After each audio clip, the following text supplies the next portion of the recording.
From calling out Meghan Markle Just complaining. I was like, didn't she hit the light-skin lottery? to roasting Jeff Bezos to his face. Jeff Bezos is so rich, he got divorced, and he's still the richest man in the world. These are the moments rude celebrities got destroyed by Chris Rock, and starting with Meghan Markle.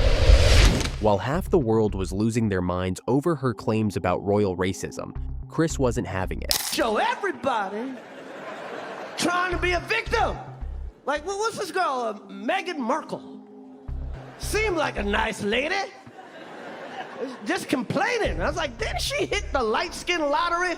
Chris was quick to call out Meghan's privilege and completely roasted her for always playing the victim. Apparently, Meghan said her in-laws questioned what her baby's skin tone might be. Normally, that's the part where everyone clutches their pearls. But Chris wasn't buying into the pity party. Hit the fucking light-skin lottery and still going on complaining. Acting all dumb like she don't know nothing. Going on Oprah, I didn't know. I had no idea how racist they were. It's the royal family.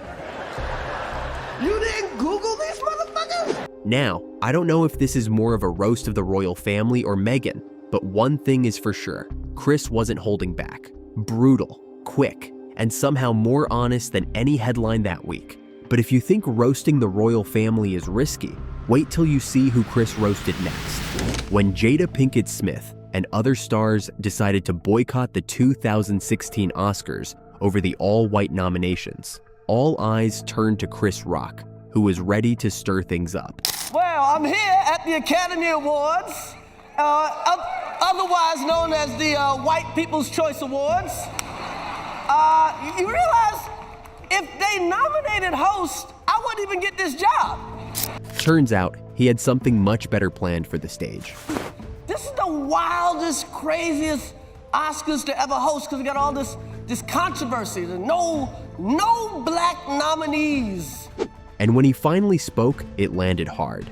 But if you thought that was the last of it, you clearly don't know Chris. People told him to quit like the others. Instead, he showed up swinging with jokes that cut deep. 88th Academy Awards. It's the 88th Academy Awards, which means this whole no black nominees thing has happened at least 71 other times. With every punchline, the room laughed harder, but you could tell people were starting to get a little nervous as they wondered who would be next. But if you think that was intense, then Chris was only getting started. Because the 2022 Oscars had all the usual red carpet glam, and then things got wild. Right from the start, Chris was roasting celebs left and right. You know who's got the hardest job tonight? Javier Bardem and his wife are both nominated. Now, if she loses, he can't win. He joked about Javier Bardem and his wife, but then locked eyes on Jada Pinkett Smith. Jada, I love you. G.I. Jane 2, can't wait to see it, all right?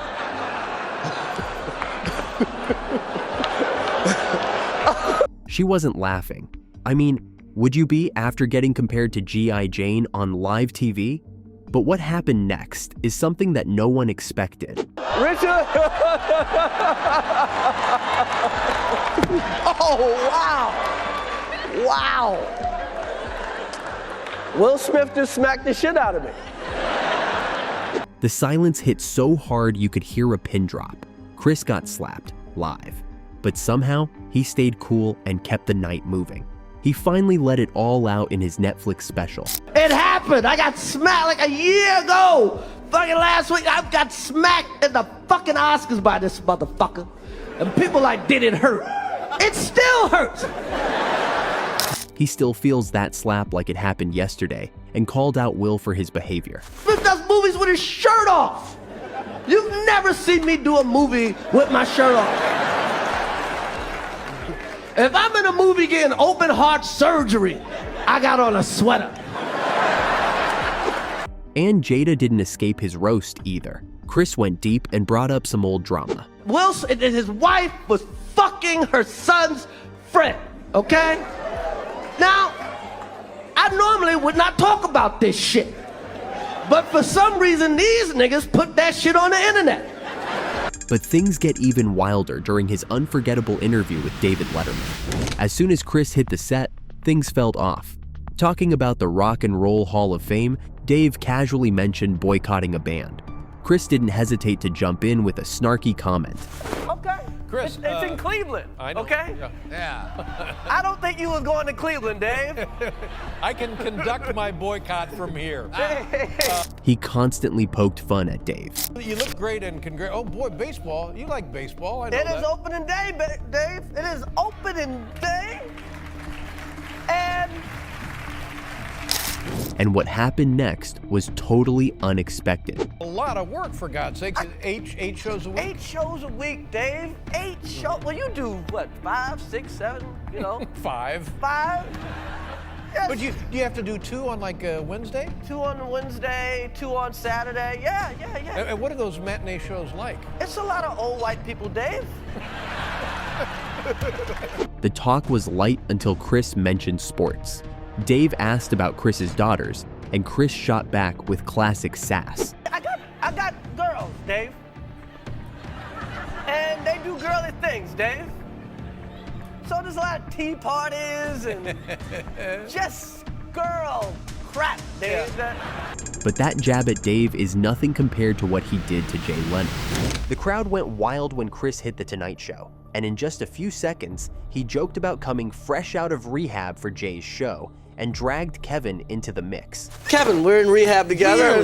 Thanks for mentioning that, Chris. Yes, Thank yes. you, man. I was Thank in you. there for the pipe, and Kevin was a sex addict. So. Then Jay brought up the Oscars, and as expected, Chris flipped the table. They're good. There's some good ones. Yeah.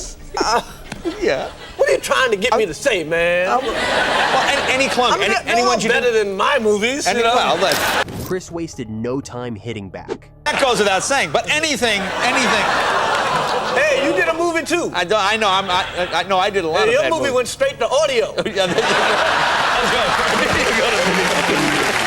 Jay laughed it off, but not everyone can handle a roast like that. This time, Chris didn't even leave the billionaires alone. When you're the richest guy in the room, you usually don't have much to worry about. Unless, of course, Chris Rock has a microphone and a clear line of sight. That was Jeff Bezos' reality at the 92nd Academy Awards. Jeff Bezos is here. Oh! Jeff Bezos. Wow, great actor. Hey, he's got cash. When he writes a check, the bank bounce. Before Bezos could even blink, the jokes were already flying. Jeff Bezos is so rich, he got divorced, and he's still the richest man in the world. He saw Marriage Story and thought it was a comedy. Chris didn't hold back. He roasted Bezos' billion-dollar divorce without breaking a sweat, pointing out that Bezos could lose half his fortune and still be richer than everyone in the building combined. But then, he went after someone who actually throws punches for a living. He hit the stage for Saturday Night Live's 50th anniversary and didn't waste a second getting into it. According to him, it's been a rough year for his people. And by his people, he meant. It's been a bad year for my people, the blacks. It's not been a good year. Kamala and Diddy.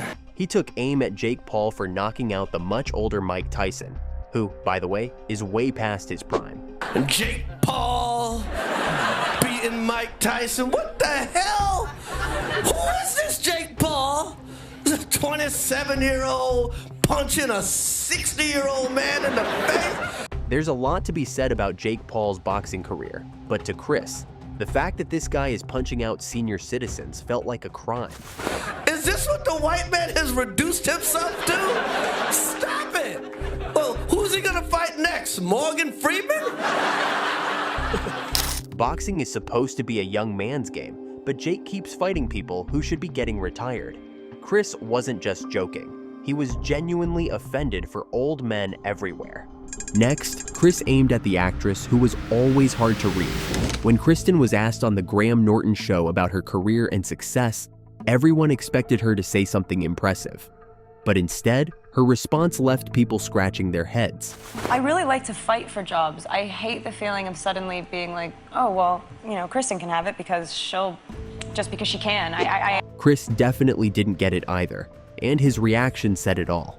Kristen talked about not wanting things handed to her, but Chris was pretty sure she was lost in her own words. You know what I mean? I don't know what the hell you're talking about. Give me the job. I don't care if everybody's better than me. I want the job. Well, the parts for a Mexican. Yeah. Kristen might have been smiling, but we all know that jab hit hard.